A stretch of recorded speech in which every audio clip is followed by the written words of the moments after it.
Hello everyone, welcome back to another episode of the GSD Show, and today I'm here with Pete McCall, author, podcast, and education consultant in helping people learn how to use fitness to enhance their quality of life. And the reason I got connected with Pete is because my job as a person here leading Loud Rumor, an organization that helps fitness studios grow, is to really understand how to use all forms of marketing and all forms of sales in order to generate business and increase retention. And one of the things that I know that a lot of people in this industry are not doing well enough is using data and using research in order to be able to not only get results at a higher rate than their competition, but also be able to leverage the results of that research in their sales and marketing assets. And so I wanted to meet with Pete, and I met with quite a few researchers during this time to be able to understand from a researcher's perspective, somebody that studies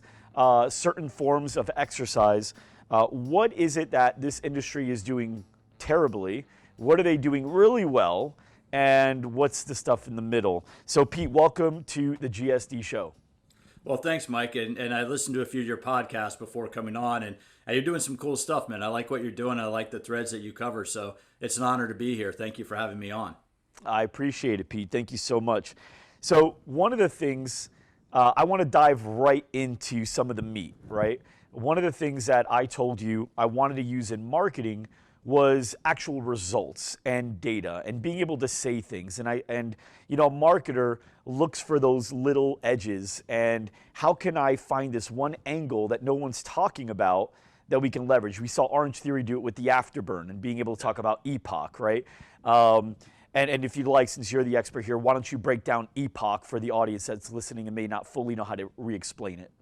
Well, real quick, I'm going to take a step back, because back in the early 2000s, Mike, I realized you have different waves and different trends. And so back in the early 2000s, I knew that high intensity exercise was going to be the next trend because it's the way to get results, right? But they hadn't really fully quantified that with the research. They'd always been looking at high intensity research, at the high intensity exercise as it relates to athletes. It's only been the last maybe 10 or 15 years since the early 2000s where there's been a shift towards studying high intensity exercise as it affects the average consumer. So to answer your question, and one of the reasons why I knew it would work is you have something called EPOC, excess post-exercise oxygen consumption. Right now, you and I are consuming oxygen while we stand here. Somebody listening to this or watching this is consuming oxygen. We need oxygen to help the cells in our body produce energy, right? So when we exercise, and we exercise anaerobically, meaning muscle cells will produce energy without oxygen, afterwards, the body is going to consume more oxygen. That's the excess post-exercise oxygen consumption.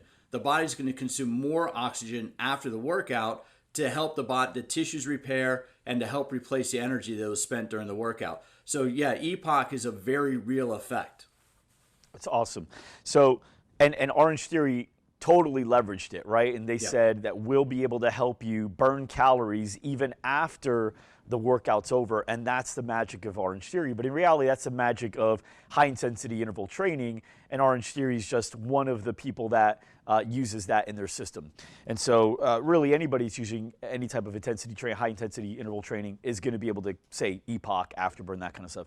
So I wanted to learn a little bit more. I was like, what else can we learn about fitness and training that a lot of people aren't talking about? Even though other people can do it, just like we saw a lot of people are doing what Orangetheory is doing, but because they're the only ones talking about it, to the average person, they're the only ones that actually get that afterburn, right? Just because they're the only ones in that conversation. So I started asking you a lot of questions. I think we talked for about 45 minutes or so, and just really diving in. And I talked about HIIT training. I was like, what's the optimal amount of training per week that someone should do? And what does that look like? So you had given me a number that I think contradicts what a lot of people are doing when they go to some of these high-intensity interval studios. Yeah. And so why don't you tell me a little bit more about that? I'm 38 years old. I'm an average guy when it comes to, I work out maybe 4 to 6 times a week. I eat a generally healthy diet, but I'll have my pizza occasionally. As far as recovery goes, I may do a cold tub session a few times a week and some compression stuff. That's pretty much it. So that's me. 38 years old, how often should I do all-out HIIT training? Well, then the other thing, Mike, you talked about doing the cold, you talked about nutrition, but the other thing is sleep. And so one of the things that I would ask would be, how's your quality of sleep? What's your average length of sleep? Because for somebody your age, between let's say 35 and 45, that's relatively fit and being mindful, because it's not just what we do during exercise, but it's what we do after exercise. You could probably be doing 3 or 4 HIIT workouts a week, depending on the length and depending on the intensity. I would get concerned about anything more than 4 because your body's just not going to have enough time to recover, to have optimal recovery in between the workout. Because if you think about HIIT, ideally, if you're doing it right, you're depleting levels of muscle glycogen, the carbohydrate, how we store carbohydrate in muscle cells. And it takes muscles about 24 to 48 hours to fully recover that in order for you to have a full tank of gas for your next high intensity workout.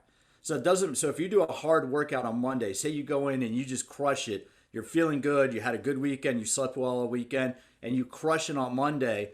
Tuesday, you can still work out, but I would recommend more of a body weight type workout or of a lower intensity workout where you're not stressing the system as much. Because that's one thing I think people often overlook. Exercise is stress on the body. If we run the body high one day, we stress it hard one day, we need to allow a little bit of time to recover, refuel, rebuild the tissues before we can stress it again for another workout. So if I did a Monday, Wednesday, Friday, Sunday, and then started rotating Tuesday, that should be generally okay if I go all out, right? Yeah, I would look at like an ideal one would be like Monday, Thursday, Saturday, where Saturday is going to be maybe a little bit longer workout. You're going to crush it. And the only reason why I would put Thursday instead of Wednesday is so you can really be at a full head of steam. That doesn't mean you take the other days off by any stretch of the imagination. It just means that you're working at a lower intensity. You're not trying, I know we'll use Orangetheory for example, you're not trying to push to the orange zone above 80-85% of your max intensity with every workout. And that's really, if you look at it, this is what performance athletes have done for years. We just don't apply it as well in the fitness industry. And we've done a great job of promoting the benefits of HIIT, and we're still learning how to communicate the benefits of proper recovery, whether that's nutrition, whether that's sleep, or whether you mentioned compression clothing, wearing compression clothing. Because the way I've always explained it to clients, Mike, going back 20 years, is we got to look at what the pros are doing, right? We look at how pro athletes condition, and we should take our cues from them because they make a living with their bodies and they're applying the best science in the world.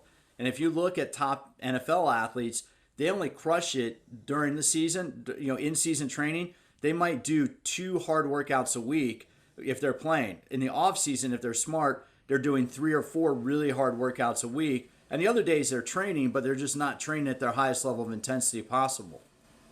And also, they're not regular people. They're freaks, and also they're recovering. They're spending a ton of time in recovering, whether it's ice baths, daily massages, chiropractic, compression, stretching. Like they're doing a lot more. The average person doesn't even take that 10-minute stretch. Forget all the other stuff that actually costs the same amount of time, and it costs additional money as well. It's just expensive. Well, it's famous. People are familiar with, they've heard the LeBron James statistic that LeBron spends more than $1 million a year on his conditioning. I interviewed, for my podcast last year, I interviewed DeMarcus Ware, and DeMarcus was an all-pro defensive end with the Cowboys, and he helped win the Super Bowl with the Broncos back in 14 or 15. But DeMarcus told me he spent upwards of about $500,000 a year on massage, on dry needling, on getting cryo baths. These athletes understand that if they're going to be their best that one day a week, they need to do all the recovery going up to that so that they are ready to rock and roll at 100%. That's awesome. Talk to me about what other negative effects can HIIT have on your body if you're doing, let's say, more than 4 days a week or 4 more days a week. So anything with joints, ligaments, tendons, metabolism, immune system, anything like that? Well, we'll start with the immune system because that's really critical right now. After high-intensity exercise, and I wrote an article on this for the American Council on Exercise last year, and when you look, according to the research, when you look at a high-intensity workout, there's something called the open window that's anywhere from a few hours to about 12 or 16 hours of when your immune system is compromised. Because during EPOC, I mean, here's the thing, Mike, the benefit of EPOC is that your body is expending energy to repair itself. But during that time, the immune system is compromised. So if you are going to do a HIIT workout, my recommendation would be do it if you're going to be working from home. You can do it in the morning if you know you're not going to go out and be around a lot of people that day, or do it in the evening before you go home. That way you have a period of time where you're not going to be out in the public. And what I mean by that is you wouldn't want to do a HIIT workout and then go to the airport and hop on a plane and fly somewhere, because during that period you're recovering. But if you're going out in public right now, you could be exposing yourself to a lot of viruses. So that's one thing to think about for recovery. The next thing is you mentioned is overuse injuries, of doing the same motions over and over and over again can stress on the ligaments, stress on the tendons, and cause a potential overuse injury. But the other thing metabolically is if your muscles are not properly fueled, I don't know how many people out there have ever smelled their, like say you get done working out and you take your shirt, you put it in a plastic bag and you leave it in your backpack for a day, or you leave it in the car for a day before you get it out and put it in the washer. I know we've all done that. If you ever smell your shirt after a workout and it smells like ammonia, that's an indicator that you're burning nitrogen or amino acids for fuel. So ideally your muscles are going to be burning carbohydrates and fats. If carbohydrate is not available, the muscle cells can catabolize protein and start using protein as fuel. And when that happens, they're going to be consuming more, they use more nitrogen, and that's what gives off that ammonia smell. And if we're using protein for fuel, then what we're not doing is we don't have protein available to repair the muscle tissue. So that's one of the key components about if you smell that, if you ever smell that smell about wow, why does my sweat smell like ammonia? That's a pretty good indicator that you've been tapping into, your body's been using amino acids and proteins for fuel instead of what it should be doing, carbohydrate and glucose. Or glucose is carbohydrate, but carbohydrates and fat. If you're losing muscle, and muscle helps your ability in burning fat, does that mean that this also is connected to lowering your metabolism by overtraining? Absolutely, yeah. Overtraining could reduce your metabolic efficiency, because yeah, if you are using muscle or you are using proteins for fuel, then what's happening is the tissue is not going to be repaired as efficiently. So it's like a cascading effect. If tissue is not getting repaired, then it's more susceptible to injury, and then that's where. And this has happened. I've gone through this as a young trainer in my 20s and early 30s when I was teaching classes 6-7 days a week. You start feeling a little sluggish, right? Your energy level's not up. Maybe you got a lingering cold, that your knee is bothering you, but you're like, I'll just work through it. Well, the more you try to work through it, the worse the injury is going to be, because your body doesn't have time to repair itself. Yeah. You know, one of the things that I got from that, because I'm always looking at it from a marketing mind, how can I use that? You know, because you can go at it two angles. A non-marketing mind's going to go, man, that stinks. That means like now my people can't come in 5-6 days a week. They're going to be upset by it. Whereas I'm going to be able to come in as a salesperson and say, all right, so how many days a week were you training prior? When you weren't getting your goals, you felt like you were working hard, you weren't getting there. I was working like 5-6 days a week. Really? Okay. I think we know why. That might be too much. Really? Yeah. So what would you say if I told you that I'm going to ask you to train less in order to significantly increase those results, like 3 days a week for right now? That would be the right message, man. That would be, and some, I know people will be like, wait, I thought I had to do more exercise. But when it comes to high intensity exercise, right, sometimes less is more. And I know that sounds like a really weird saying, but it's absolutely true. All the data shows that when it comes to HIIT, it's the intensity and not the volume that can have the greatest results. Yeah. So in that message, I could say, look, if you wanted to accelerate your results, we can absolutely throw in some cardio or some really light body movement stuff outside of it, and I'll give you some stuff to do. But as far as going all out, 3 days a week is when I'm going to ask for you. You do that, we're going to hit optimal levels. Sound better than 6? Yes. Okay. And that's absolutely the right message. Yeah. Perfect. I love it. Now, talk to me a little bit about the sleep and what would you be looking for in order to start helping somebody find a plan? You know, I get roughly about 6 to 7 hours a night right now. And the research shows, and this is so variable, man. Anytime you start talking about exercise in the body, we could be following the same program, but we're going to have slightly different results. But the research shows that between about 6 and 8 hours of sleep a night is optimal. Sometimes you can get away with a little bit less. Sometimes your body needs a little bit more. But if you're getting about 7 hours of good quality sleep a night, then you're right in that kind of that sweet spot, right? But I think what happens is people, and here's part of the thing, if you're overtrained, your body's going to be producing more cortisol and epinephrine. And those are the hormones. Epinephrine is called adrenaline. We know it as adrenaline because it's produced in the adrenal gland. And if you're overtrained, your body's going to be producing more of that. That's why if you've ever been exhausted, but you've been laying in bed going, why can't I go to sleep? And you feel your heart rate beating faster than normal, that's an indicator that you have cortisol and epinephrine levels are higher than normal. And so what's going to happen is your body just, even though you're exhausted mentally or physically, your body can't sleep physiologically because your body is working to try to continue to produce energy. That's what's known as sympathetic nervous system overtraining, because your sympathetic nervous system is that fight or flight system. So when it comes to sleep, what sleep does is really just shutting the system down.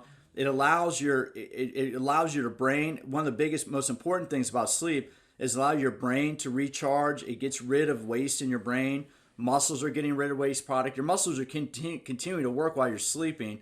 Your circulation is working while you're sleeping. And that's really when your body, basically, if you think about it like a ship, your body goes into dry dock to be repaired. And so if you go to bed for 7 hours a night and get good 7 hours of sleep, that's like putting your boat in the dry dock and it's getting worked on. And so that way you wake up the next morning and you're ready. You're basically on a full battery, ready to rock and roll. Got it.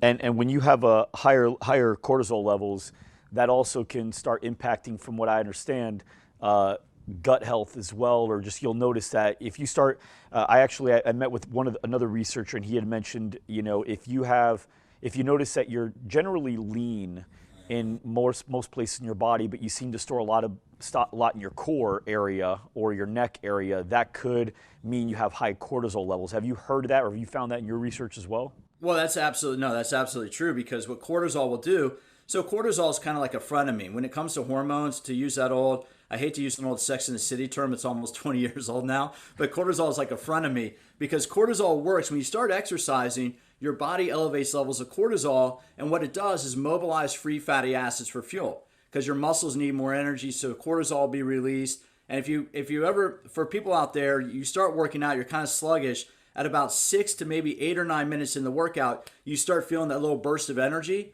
That's cortisol and epinephrine catching up with you to produce the energy that your muscles are going to use for the workout. So what happens is, during periods of stress, if you've ever gotten that last minute assignment, or you've had that really stressful phone call and all of a sudden your heart goes up and you feel that little surge of energy, that's adrenaline, that's epinephrine being released, but that's also cortisol being released. And now it's going to start releasing free fatty acids in the body. Now, if you exercise, if you move, those free fatty acids are going to be used as fuel. But if you don't move, if you stay seated at your desk, or you stay in your car, wherever you are, and you're not moving, then those free fatty acids are going to be redeposited in the abdominal viscera and add to the adipose tissue in the abdominal cavity, in the belly. If you wanted to get your cortisol levels checked, where would you go? What would you ask for in order to make sure you got that checked? Hey, that's a great question, because what they do to look at optimal recovery are testosterone and cortisol ratios. And there's some really interesting research, and this is one specific study that maybe 5 or 6 years ago, they followed a rugby team, Mike, and they tested the rugby team every Wednesday. In the weeks that the testosterone was higher than cortisol, the testosterone to cortisol ratio was high, the rugby team won on Saturday. The weeks when the testosterone to cortisol ratio was off and T was lower and cortisol was elevated, they lost that Saturday. And really, that would be a testing done right now by a doctor, or you'd have to go to a lab and have a swab. I think they're already starting to come out with tests like this. They can do quick tests like this at the professional level, but it wouldn't surprise me with it sometime within the next few years that we'll see testing kits like that in the gym, of whether it's a saliva test. It definitely won't be a blood test, but there is a way to test that quicker. But that would be a test for the doctors, that when you go in for an annual checkup and say, hey, what are my T levels, especially for those of us over 35 or 40, what are our T levels, what are our cortisol levels, and what should I pay attention to with that? Yeah, and T levels, it's testosterone for everyone that's just not sure. And then I go to a naturopath to check that out. You can go to a naturopath as well, and they'll be able to pull. Some of them have a really comprehensive panel that'll check that as well, as estrogen and deficiencies in certain vitamins. Talk to me about estrogen as well, and how does that play a role? And I want to make sure we're not just doing stuff for guys, guys and girls. So what should we be paying attention to for testosterone levels, estrogen levels, cortisol levels, and exercising to get the optimal in all of them? Well, it's interesting because estrogen isn't so much an anabolic hormone like the other ones. So it's more of, it controls the female ovulation cycle, and it's more of a female reproductive hormone, right? And it doesn't play a role like testosterone and growth hormone, along with something called insulin-like growth factors. They play a role in helping rebuild the muscle tissue. But there's a correlation, Mike, between as women get older and start going into menopause and their estrogen levels start going down, there is a correlation between they start storing more body fat. And part of it, they're not 100% sure if it's caused by the loss of estrogen or if as they age, they just have less physical activity. But what I do know, and this is primarily anecdotally, just from my experience working in the industry for so long, is that I've heard from so many women over the age of 40 that once they start strength training or once they start doing like higher intensity workouts, they're like, I don't need to spend an hour on the treadmill anymore. They go in, they do like a 30-minute weight class, or they go in and do like a 30 to 40-minute HIIT class, and they're getting the results they want. And one of the reasons that might be is because women will produce more growth hormone naturally.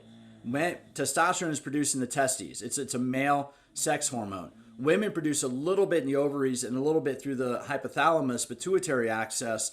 But really, when it comes to muscle building in women, growth hormone plays more of a role.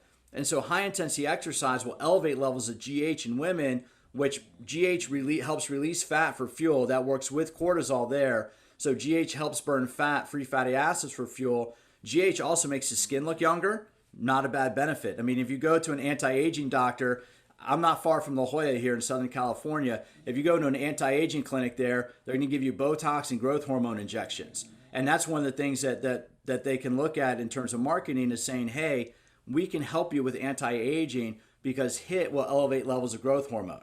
We know that growth hormone helps skin look younger. It helps build muscle in our later years. And there's a lot of research to show that even as we get older in our 60s and 70s, that if we do the right style of high-intensity training, then our bodies will produce more of the hormones for developing muscle. And honestly, Mike, as a marketer, that's the one thing I think people are missing right now in the industry.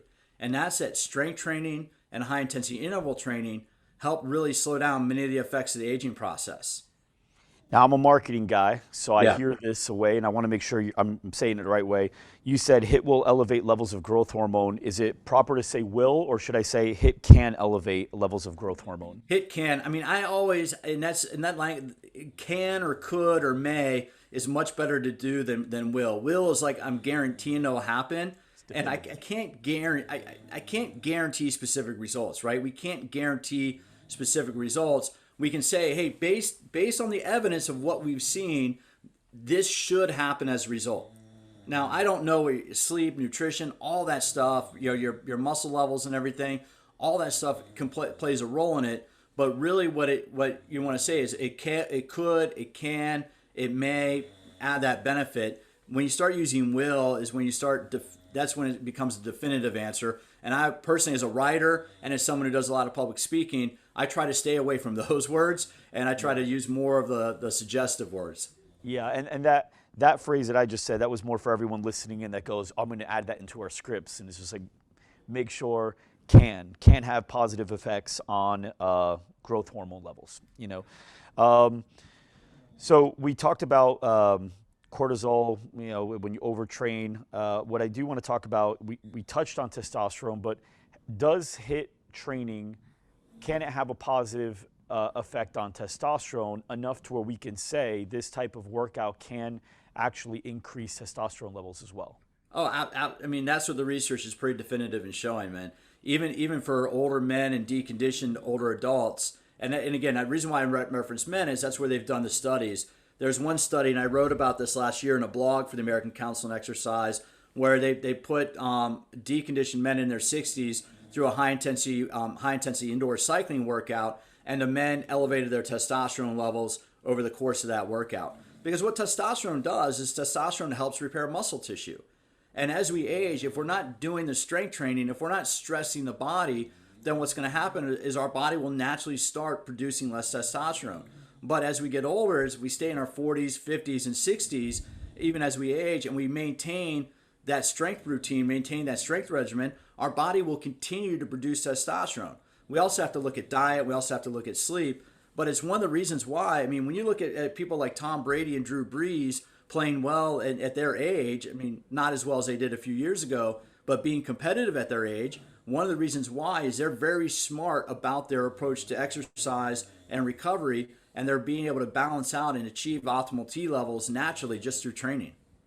Yeah, I don't know if she still has it. I don't think she does. But Oprah had a podcast, and I think it was McKenna that shared it with me about Tom Brady. Tom Brady was on it, and he said that he always has a bottle of water in his hand, and he's just always walking around with a bottle of water. And they were like, she's like, will you ever have a popsicle? He's like, yeah, I might have one, but I just don't put myself in the position to have a popsicle, so I'm just never really around them. But I just thought it was interesting. That whole episode of how he takes care of his body was great. Jumping back to testosterone, we know it can improve muscle. We know that it can decrease body fat by having higher levels. Can having a higher testosterone, or not high, but higher to where it's healthy, can it improve quality of sleep? I don't know. That's a good question. Off the top of my head, I don't know if there's a correlation between T levels and sleep, but T is produced during sleep. So testosterone is produced and released during the REM cycles of sleep, and there are 4 stages of sleep. You have 3 stages of near REM and 1 stage of REM, and both testosterone, which again men is produced in the testes, women produce it through the HPA, the hypothalamus pituitary axis. It's produced more in the sleep while your body's repairing, and that really would. So that's a good question. I don't know off the top of my head if elevating T levels will help you sleep better, but the opposite is true. Getting better sleep should help elevate T levels. Okay, awesome. So what we can say, because obviously if you were to tell a female, hey, this is also going to help increase testosterone, that can cause red flags because they don't understand the full story. They to them, they're going to grow a mustache, deep voice, and her stronger jaw and big muscles, right? But what you can say is HIIT training, in a marketing message, HIIT training can have a positive impact on hormones that will allow you to increase your lean muscle mass a little faster, also decrease your body fat a little faster, as well as improve your sex drive and libido. Correct. Yeah, all that's correct. Yeah, growth hormone and insulin-like growth factor. Women's bodies produce that because IGF is produced in the liver and muscle cells, and IGF, insulin-like growth factor, helps repair muscle tissue a little bit. It helps produce the satellite cells and repair muscle tissue, while growth hormone helps with the muscle protein synthesis. Yeah. It works with testosterone. The primary difference is T is an anabolic steroid. Well, anabolic means growth, and T is a steroid. Testosterone is a steroid, meaning it has receptors on the nucleus of the cell. So when hormones are produced in the body, they just wander around looking for specific cell receptors. And steroids look for receptors in the nucleus of the cell. So if you've ever been prescribed steroids by a doctor, what you're doing is being prescribed a drug that's designed to interact with the nucleus of the cells that's designed to function on. Growth hormone and insulin-like growth factors are peptide hormones, meaning they work on the membrane of the cell and the outside of the cell. So that's where they do work together. There's a correlation there. But yeah, with women, man, I would stay away. I just use the hormones that really help with producing muscle, burning fat, and just exactly what you said, help. And the key thing is, again, coming down to slowing down the aging process. Because I really think that's a marketing message that not many people in the industry are really honing on to. Is because especially for guys like us, right? Over the age, I'm 48, going to be 49 this year. That if you told me, like, I'm not as worried. Mike, I've driven a minivan I live in suburbia. I'm not as worried about six-pack abs anymore. But if you told me that, hey, exercise can reduce stress and help slow down the effects of aging, hey, now I'm interested. So tell me more about that. I'm 40-something years old. Yeah, I'm getting tired. I don't have the energy I once did. tell me how exercise can help change that and help me feel younger again. Yeah, I like that. Really focusing on the anti-aging. I think that really would be good for anybody. I think I'd say probably any female above the age of 25 is probably already starting to think about it.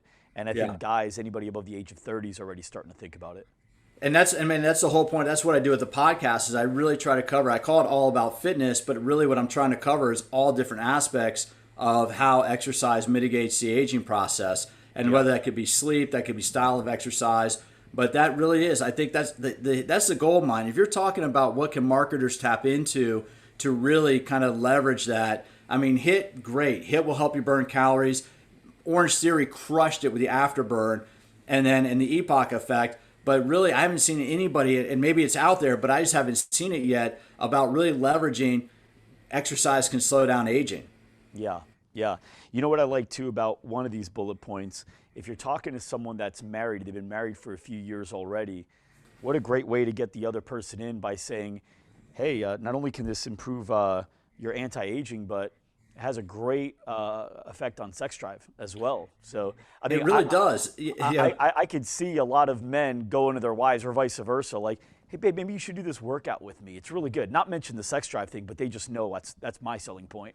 Well, look, this is something I realized years ago, man. I was reading through this stuff, and you have a company out there, and I'm not telling anybody to not take their medication. Always follow your doctor's orders. But I have had clients tell me that their doctors have lowered their cholesterol medication or taken them off of cholesterol medication as a result of their exercise. As a trainer, that's outside my scope of practice. I don't want to touch that.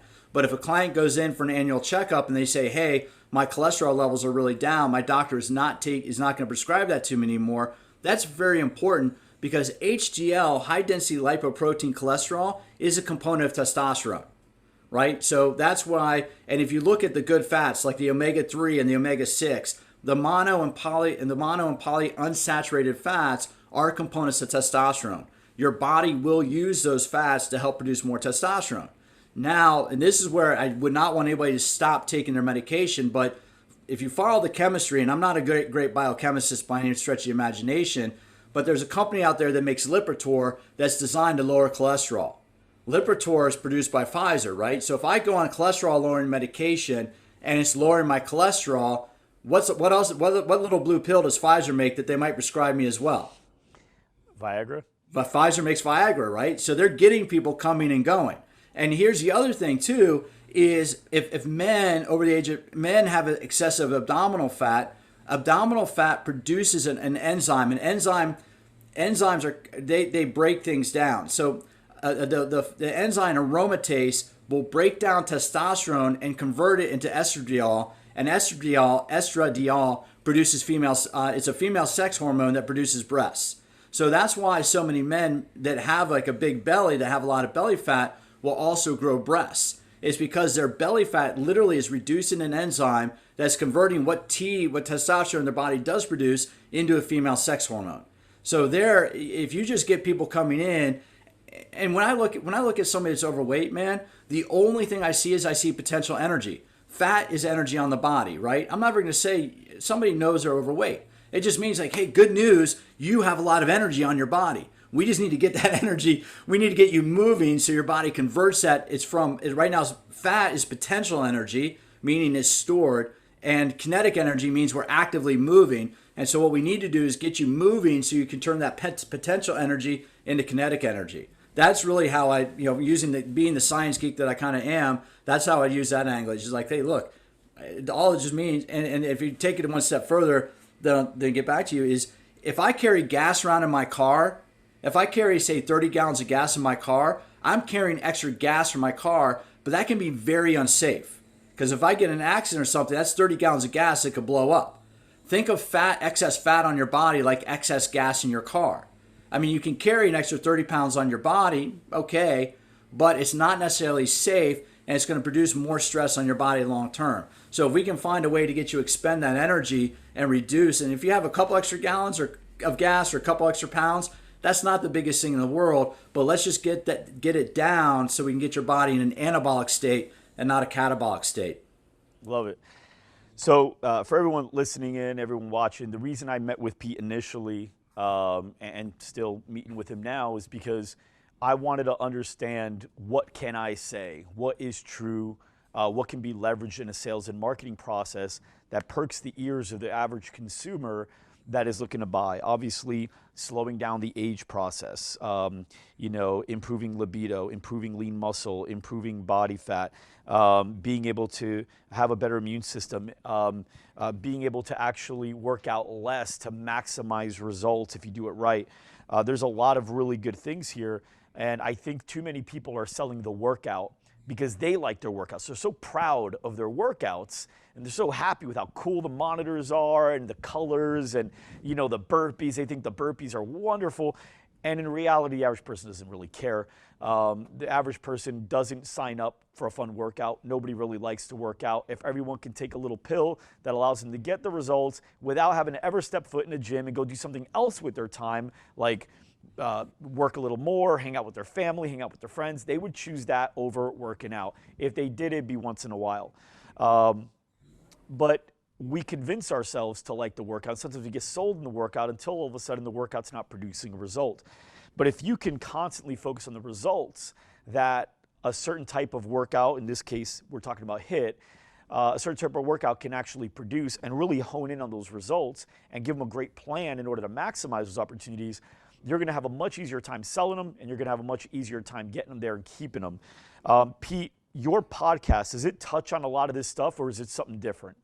Well, it touches on all the science. And what I try to do is I'm going through a little shift. And to let listeners know, I've been an educator in the industry going back to the early 2000s. I used to work with Town Sports International. I worked in Washington sports clubs. And for a few years in the early 2000s, I was their lead educator in the Washington, D.C. area. So I would teach the NASM workshop for Town Sports International trainers between Washington and Philadelphia. I travel back and forth. And for 5 years, for 2 years, I was the director of education for the Sports Club LA. So I was in charge of developing the education programming for all of our trainers. And we had 6 health clubs doing about $18 million a year in fitness revenue.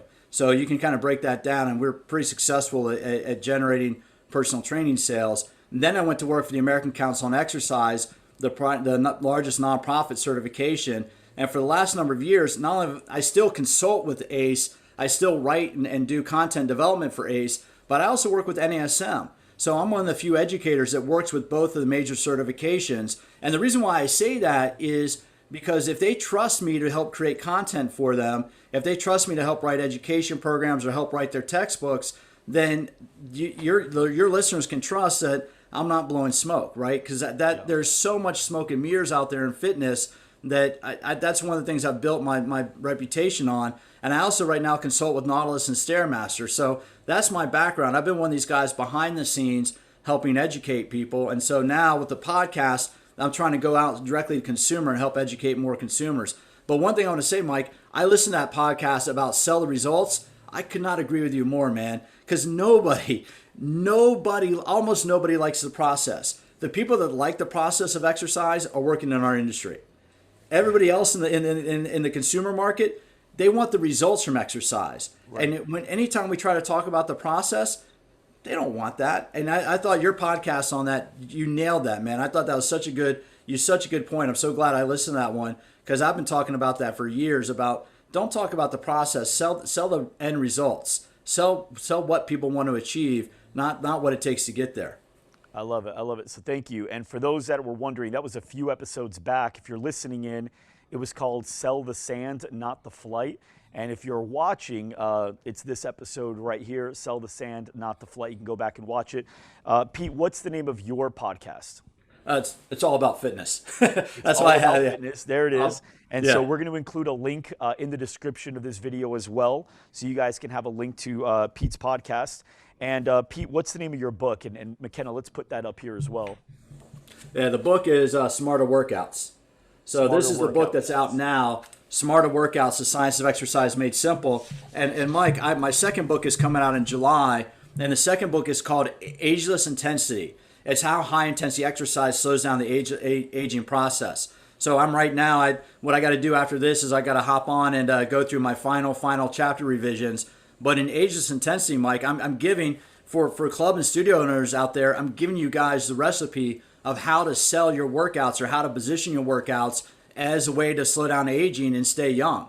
I mean, there's something I call California young. When I first moved to Southern California, I'm a mountain biker, right? And I was going mountain biking with a buddy of mine, and I went riding with this guy 1 or 2 times, and he was really fit, really in shape, and he was having a birthday. He was like, hey man, I'm having a birthday party. If you want to come swing by. And I was like, great. I was like, how old are you going to be? And this was about 10 years ago. So I was in my like mid to late 30s. I was like, how old are you turning? That's cool. Congratulations. I thought he was going to say like he was going to be in his like late 40s, right? Oh, I'm turning 64. It blew me away because he could hang with it. He was a good mountain biker. He went surfing a couple mornings a week. The dude was always active. I thought he was 15. I thought he was in his late 40s, not in his early 60s. When he told me his age, and when I went to the party, there were a lot of guys like him. These guys surf, they do mountain bike, they run, and it's what I call California young. Because people in Southern California, we stay active all year round, and so really it's that constant movement, that constant exercise, and so that with a couple other things, I've really got me to really start paying attention to how exercise really can help us just extend our lifespan. How much movement per day do you think somebody should have in order to fit into that California, what would you call it? California age? California young. California young. So how many minutes or hours of movement per day would you say somebody would need to get? 30 to 45 minutes every day of just something of where you're breathing a little bit quicker and your heart gets up. Doesn't mean you need to crush it every day. And that's one of the messages I want to give. It's not that you should exercise every day, most days of the weeks. Maybe one day, just kind of relax, take it easy, but still go for a walk. But there only needs to be 3 or 4 workouts that really get you out of breath, hands on knees, huffing and puffing. Yeah. The other workouts, you just want to be breathing quicker and just be a little bit out of breath. But every day you should do something for about 30 to 45 minutes. It gets you breathing, get your heart rate up a little bit, and get you breathing a little bit quicker. So a brisk walk with your dog, where if you were on the phone, the person could tell you're walking because you're breathing a little different. Or a good swim for about 30, 45 minutes, bike ride, something like that. Playing with the kids, I mean, chasing the kids around the playground if you're coaching sports, or just, getting an exercise bike or something, at home that really just gives you the option, because not everybody can always make it to the gym every day or make it to the studio every day.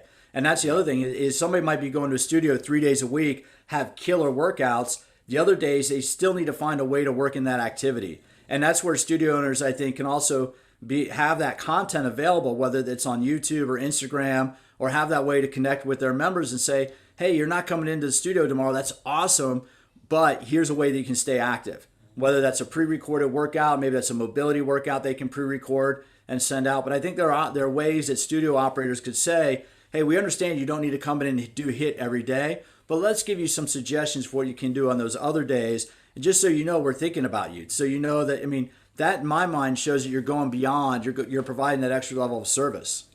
I love it. Well, Pete, when you're ready to launch Ageless Intensity, your new book, reach out to us again. I'd like to have you on the podcast and maybe flip through some of the pages or the table of contents, and this way we can start talking about it so that people can get excited and really understand what they're about to get. Cool. No, I'd love that. And one of the reasons why I wrote it, Mike, I wrote it for 2 reasons. One, I wrote it for the consumer audience because I'm Gen X, right? And I'm Gen X. I still mountain bike like I used to. I raced BMX back in the 80s, and I still mountain bike like I used to race. I don't go as high in the air anymore because I heal a lot slower in my 40s than I did in my teens. But I still race. I still ride my mountain bike. I ride my BMX bike in skate parks. And I wrote it for Gen X, because we created action sports. I have friends who are in their early 50s that have big, tall half pipes in their backyard, and they now skate with their kids every day. And there are a lot of people out there like that. But I also wrote it for the fitness industry, for the operators, for the owners, for the trainers, so they can help their clients achieve that. They can help their clients achieve that eternal youth and really be able to extend their lifespan. I love it. Pete, thank you so much for taking the time and sharing so much with us today. I know that it was helpful for me, so hopefully it's helpful for a lot of others. I look forward to getting you back on when we go over Ageless Intensity. Until then, for everyone watching, everyone listening, thank you so much for tuning in, and we will see you next week. Check out my interview with Cameron Harold, this video right here next to me, to learn more about the systems that you must have in your fitness business in order to really scale. And we'll see you over there.